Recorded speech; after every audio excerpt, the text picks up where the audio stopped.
Dando sequência ao estudo a respeito da salvação, hoje vamos meditar em Deuteronômio 24:16, que diz: os pais não morrerão pelos filhos, nem os filhos pelos pais. Cada um morrerá pelo seu pecado. Diante disso surge então a pergunta: como o Messias é Salvador? Como ele pode nos salvar? Como entender a salvação do Eterno vista através de Yeshua, o Messias? Todos nós sabemos que os seres humanos morrem.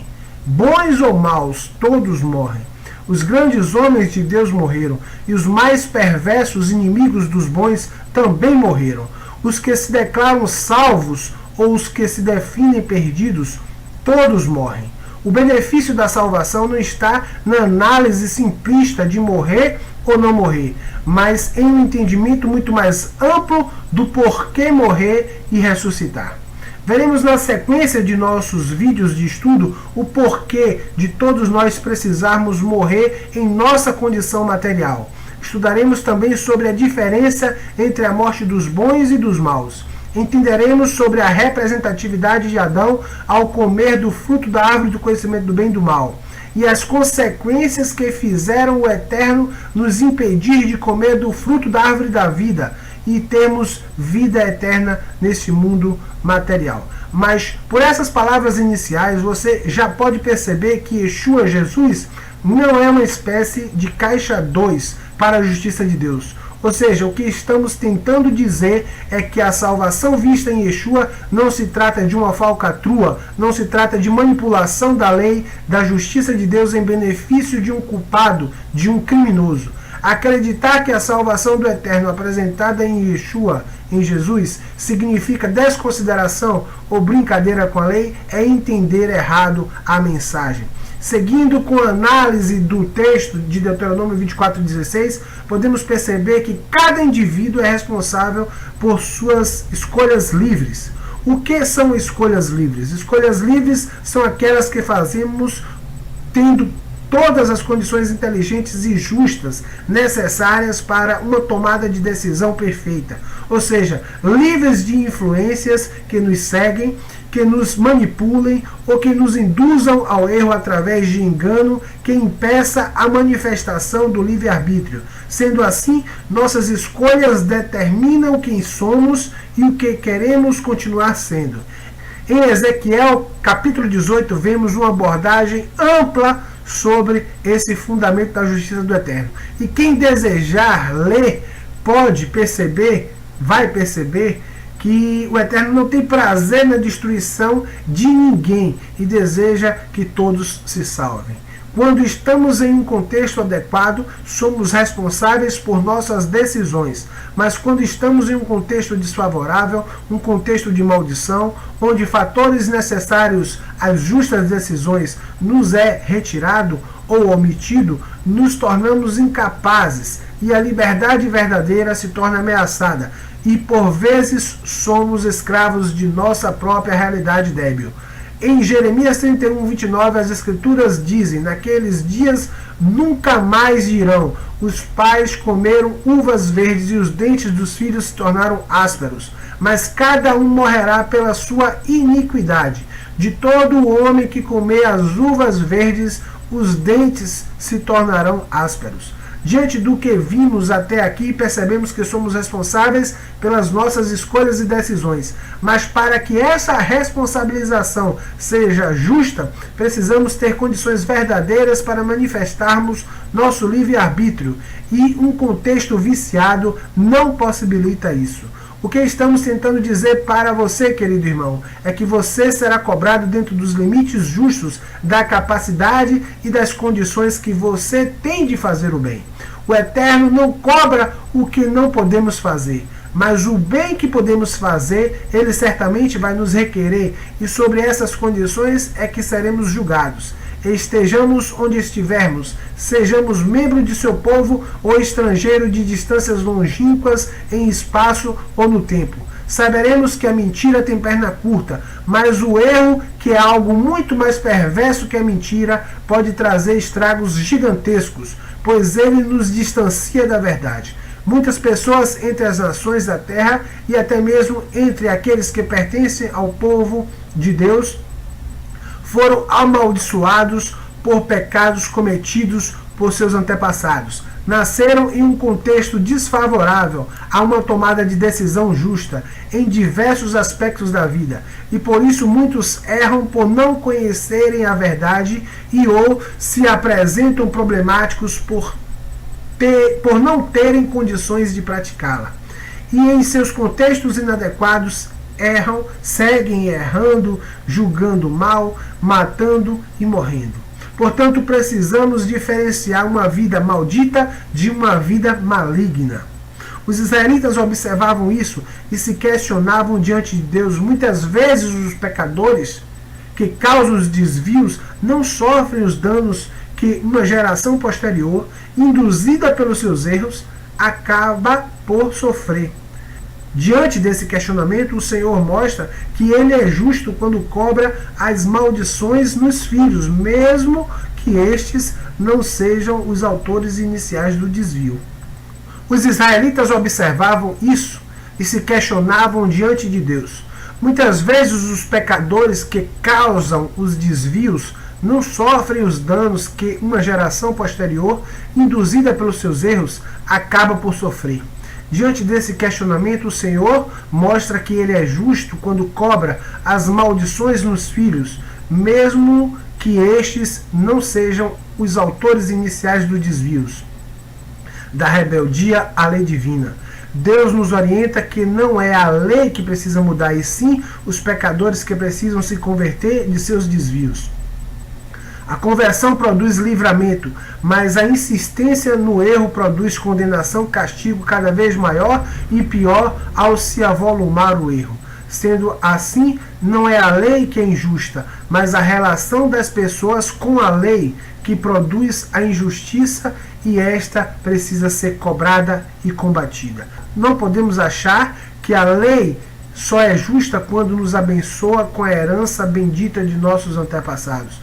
Ao mesmo tempo, devemos considerar que a mesma lei é justa quando nos cobra e nos faz viver as consequências da herança de injustiças plantadas pelos nossos antepassados. Essas injustiças, por vezes, conscientemente são cultivadas e ampliadas por nós, os filhos e futuros pais de outras gerações. Neste momento, quero abrir um espaço aqui para dizer que trataremos mais tarde a respeito do assunto de como os gentios, os estrangeiros, devem caminhar ao desejarem a conversão de seus maus caminhos. Esse também é um assunto que falaremos com mais detalhes em outros vídeos, se assim o Eterno nos permitir. Mas voltando ao assunto de hoje, vemos que o reino está em estado de restauração, não mais com as dimensões antigas. Hoje o reino está sendo expandido por toda a terra, como o profeta Daniel viu que aconteceria, pois a pedra que foi cortada da pedreira, obra do próprio Criador, veio a ser o elemento que causa a destruição dos reinos que são fruto da vaidade e injustiça humana. Essa pedra que Daniel viu é o fator que possibilita a manifestação do reino eterno do único Senhor do universo e Pai de todos os povos. Portanto, não estamos aqui falando de uma injustiça alienada, de um racismo inconsequente, de uma prática incoerente da lei do Criador que não contempla a realidade de cada um. Mas estamos tratando da justiça em cada aspecto específico de cada indivíduo, povo, nação, e da necessidade ampla da manifestação do governo pleno do Criador. Se você ler Jeremias 31, você vai perceber a promessa do Eterno a respeito de uma nova aliança. Mas não vamos falar detalhadamente sobre nova aliança. Hoje, nesse vídeo, vamos falar sobre salvação. Apenas desejamos que compreenda que a ressurreição e a glorificação do corpo de Yeshua, que nesse caso de análise é símbolo da transformação do ser humano da condição material mortal em uma condição espiritual imortal, revela também o poder transformador pelo qual todo o universo material será submetido, para que então se manifeste o reino vindouro e eterno, que será também grande salvação. Como já devem ter percebido, vamos ter um vídeo, já estamos tendo um vídeo mais extenso que os anteriores, por se tratar de uma abordagem complexa. mesmo não tratando ainda da escolha de Adão pelo conhecimento do bem e do mal. O assunto que estamos tratando hoje é longo e falaremos de nova aliança e fruto da árvore do conhecimento do bem e do mal em outra ocasião. Então vamos seguir em frente. Sabemos que em uma aliança existem as partes que a compõem. Uma aliança não é feita apenas de uma parte. Precisamos de duas partes para estabelecermos uma aliança. Na aliança, as partes envolvidas compartilham entre si as suas vidas em uma unidade perfeita. As partes ligadas se relacionam. Toda a criação está ligada ao Criador, pois depende dele para existir e recebe dele o direito à livre escolha. Então, essa é a aliança. A aliança de Deus não é restrita a um povo. Pelo contrário, a aliança, a lei de Deus, ela é a expressão da relação entre o Criador e a criação. Então, nessa relação, nós temos o direito à existência e o direito à escolha entre o bem e o mal. Existem indivíduos, diante dessa capacidade de escolha que nos é dada, que decidem ser inimigos do Eterno. Ou seja, resolvem existir sendo contrários à verdade e à justiça. Esses são os que, diante da ligação com o Eterno, escolhem os caminhos de morte semelhantemente a Satã e são as chamadas criaturas más ou criaturas malignas. Formando um outro grupo, existem os que escolhem o bem, a bênção e a vida. Esses são os chamados bons.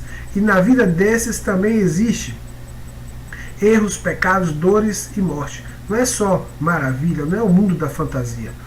A realidade dos bons é uma realidade também que acontece dores, que acontece morte, acontece erros. Mas embora esses últimos termos, as dores, as mortes, o erro, pareçam ser iguais para ambos os grupos, não é. Os bons se relacionam de forma diferente com os erros, os pecados, as dores e com a morte. Lembram da história da ovelha e do porco? A ovelha que cai na lama deseja sair e se limpar, mas o porco, ao cair na lama, se sente bem e deseja continuar nela e fazer dela habitação.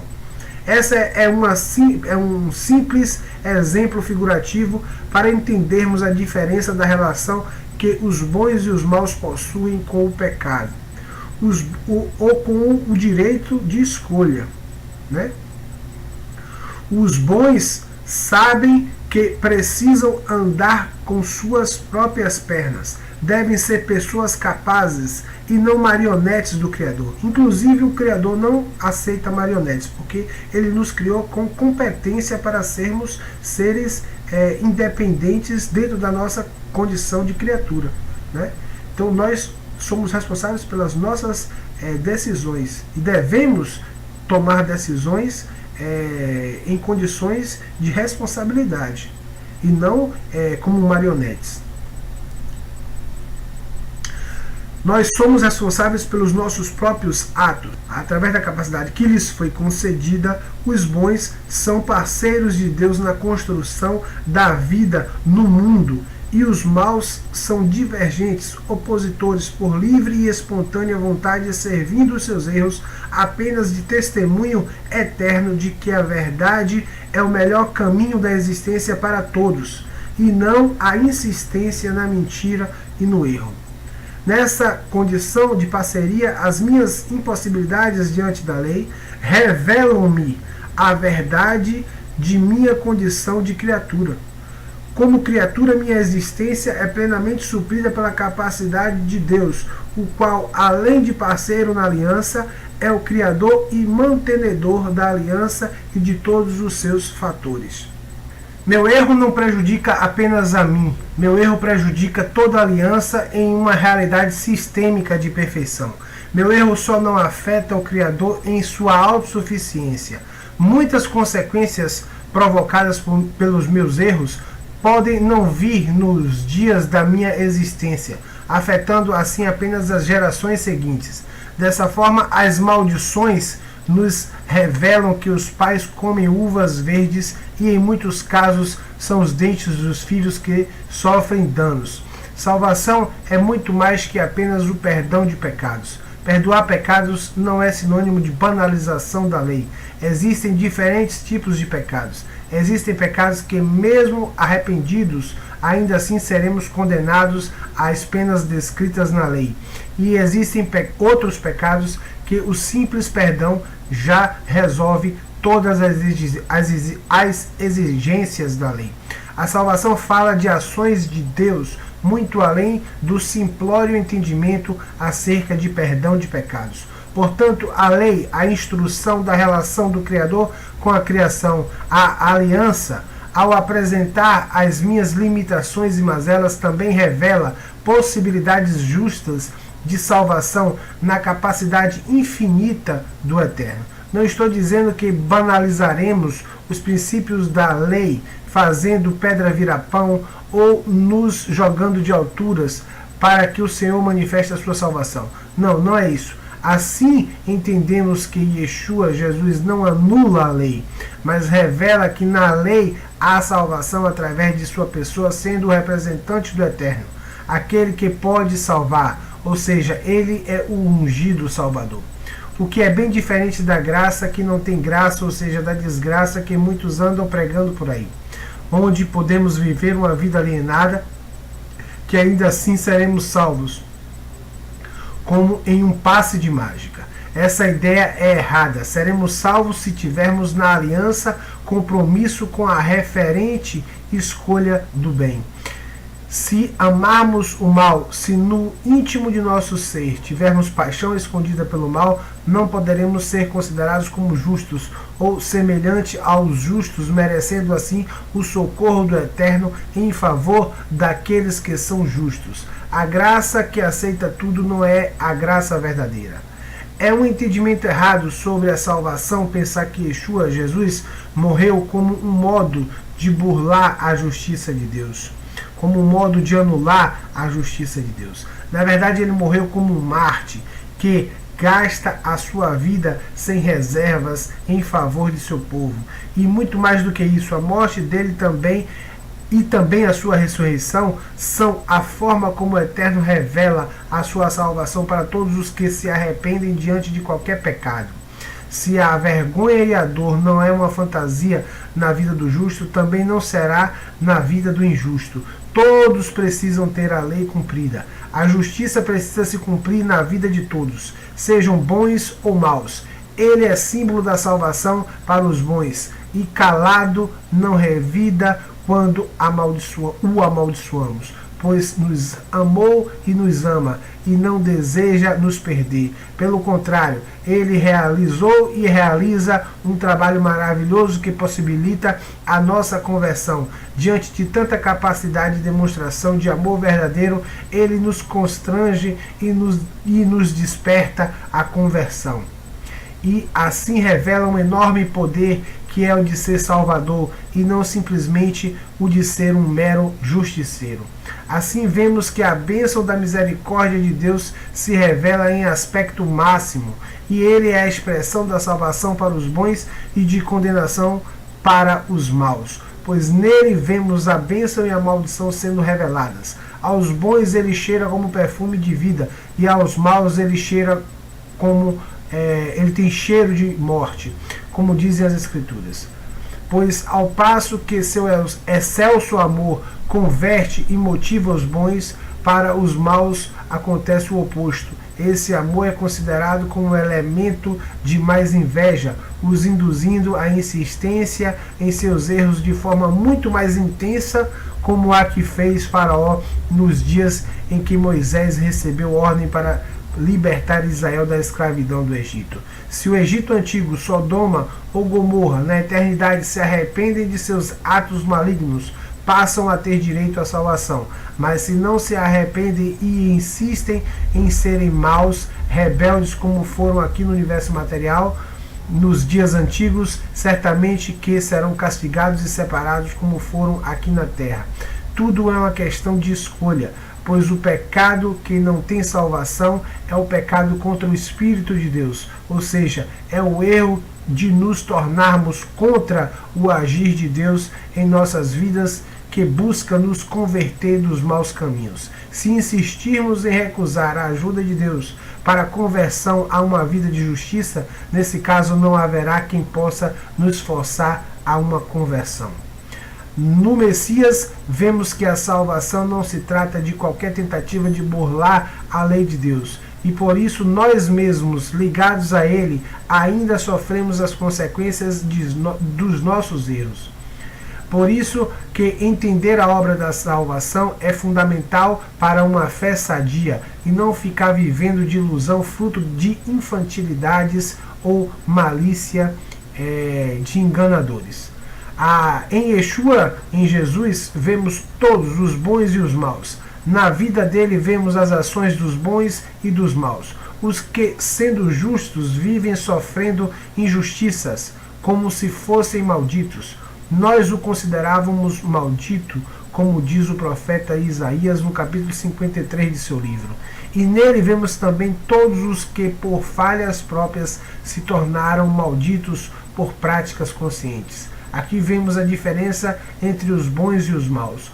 Os maus não se interessam pelo perdão, pois não se arrependem de seus maus caminhos, não aceitam se converter. Então, nós podemos ver na pessoa de Yeshua tanto a figura do justo sofredor como do injusto que maltrata, né, o justo sofredor. Ok? Então a gente nos vê maltratando ele, a gente se vê maltratando ele e a gente também pode se ver nele quando a gente é justo e está passando por momentos de injustiça. No Messias vemos como todos fomos vistos em Adão. Como o Eterno resolve as coisas e faz a sua justiça eterna prevalecer sem banalizar a lei e as consequências que o pecado causa tanto para os bons como para os maus. Por vezes sofremos por sermos contra o sistema corrupto que os maus geram. Nesse caso, vemos a história de Caim e Abel. Outras vezes somos nós os próprios maus que, arrependidos, necessitam de ajuda e salvação. Nesse caso, vemos a parábola do filho pródigo. Os bons refletem e percebem que aquele ato de amor, o martírio do Messias por insistir em cumprir o plano do Eterno, suportando as nossas falhas, mesmo quando nós lhe causávamos dor. Ele, sem revidar em seu sacrifício perfeito, nos desperta a julgarmos a nós mesmos e concluirmos que nós, errando, praticávamos o mal, por vezes pensando estarmos corretos. O agir do Eterno nos desperta a entendermos que nossa justiça não passa de trapo de imundície diante das exigências de perfeição que o Senhor se satisfaz. Yeshua nos desperta para a justiça de Deus, que se manifestava nele através de um plano perfeito, visto também através da ressurreição, que representa a transformação futura do universo, e de um tão maravilhoso exemplo de fidelidade a esses propósitos divinos. Toda essa verdade é mal compreendida e por vezes ensinada como se fosse uma obra mágica e alienante. Por vezes chegamos até duvidar dele, por sua obra ser grande ao nosso entendimento, como aconteceu com João Batista, que lhe mandou mensageiros para obter explicações sobre ser ele mesmo o Messias ou se ainda deveríamos esperar outro. Mas Yeshua respondeu a João dizendo que a verdade do Eterno estava sendo manifestada e era necessário compreendê-la. Se crermos nela, seremos felizes. E se não a entendermos, isso não a impedirá de se realizar, de se concretizar, pois o soberano considera fatores que nossa mente limitada não observa. E o soberano é o que realiza mesmo quando nós lutamos contra os seus propósitos, mesmo nós estando contra a sua vontade, mas o Senhor, ele faz com que o seu povo entenda e o seu povo alcance a vitória desejada.